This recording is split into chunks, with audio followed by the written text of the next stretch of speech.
వర్షంలో దర్శనంలో కూర్చున్నాడు.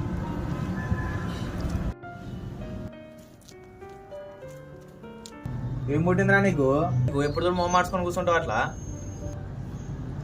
కాంప్లెక్స్కి వెళ్ళాలా? నీ అవ కొంచెం కూడా సిగ్గులేదురా నీకు? ఎప్పుడు చూడు కాంప్లెక్స్ కాంప్లెక్స్ అంటావు. ఏమున్నారా కాంప్లెక్స్ అసలు? కాంప్లెక్స్లో ఏముందా? అక్కడికి వెళ్తే పోయినంత ఆప్షన్ దొరుకుతుంది. అయినా నేను ఇలాంటి చెప్తే అర్థం కాదు. ఏ నీ సాను చదువు నాకు అవసరం. రే ఏమైంది డల్లో నా పొద్దున డెలివరీ ఉంది.